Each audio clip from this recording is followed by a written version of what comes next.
আৰক্ষীৰ খাকী পোছাকত কলা দাগ এবাৰ আৰক্ষীৰ বিৰুদ্ধে ধৰ্ষণৰ গোচৰ এগৰাকী নাবালিকাক ধৰ্ষণ কৰি পলাই ফুৰিছে আৰক্ষী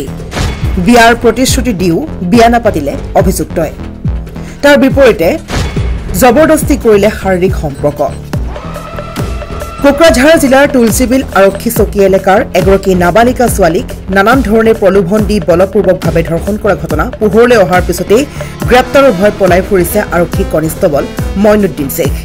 জানিব পৰা মতে মহকুমাৰ তুলসীবিল আৰক্ষী চকীৰ অন্তৰ্গত ফালুগুৰি গাঁৱৰ সাদেক আলীৰ পুত্ৰ মইনুদ্দিন শেখ নামৰ আৰক্ষী কনিষ্টবলজনে এগৰাকী কিশোৰীক বিগত 2022 বৰ্ষতে বলপূৰ্বকভাৱে ধৰ্ষণ কাণ্ড সংঘটিত কৰিছিল আৰক্ষী কনিষ্টবলজনে সংঘটিত কৰা এনে জঘন্য কাণ্ড পিতৃ মাতৃয়ে অৱগত হোৱাৰ পিছতে পৰিয়ালে আৰক্ষী থানাত গোচৰ দিয়াত যুঁজা চলাইছিল কিন্তু লম্পট আৰক্ষী কনিষ্টবল মইনুদ্দিন শেখৰে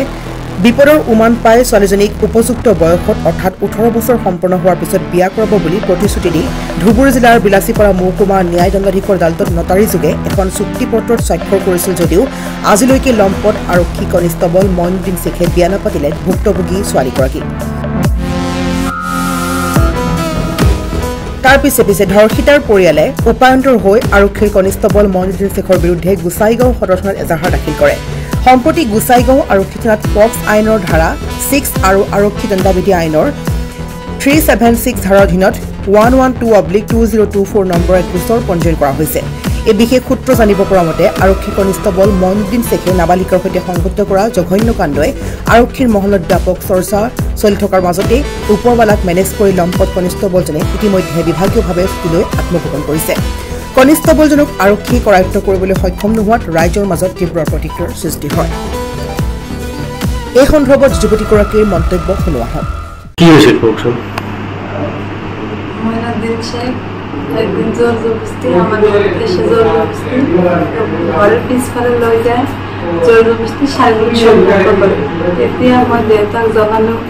যে মইনুদ্দিন শেখ মৰণবাদ এনেকৈ জোৰ জবৰদস্তি শাৰীৰিক সম্পৰ্ক কৰিছে তেতিয়া দেউতা মইনুদ্দিন মাতিলে মইনুদ্দিন মাতাৰ পিছত মইনুদ্দিন দেউতাক মই কেছ দিব বিচাৰিলো ছোৱালীক এনেকৈ জোৰ জবৰদস্তি ধৰ্ষণ কৰিছে তেতিয়া মইনুদ্দিন শেখ কয় কেছ দিব নালাগে মই তো ছোৱালীক বিয়া পাতিলো তেতিয়া এগ্ৰিমেণ্ট হ'ল পিছত এই এগ্ৰিমেণ্ট হোৱাৰ পিছত মইনুদ্দিন শেখ এতিয়া বা মই বিয়া নাপাতো এনেকৈ কৈছে মইনুদ্দিন শেখৰ ক'ত জানানে ঘৰটা ফালুগুৰি এইটো কোন এৰিয়াত পৰে থানা কোনটো পৰে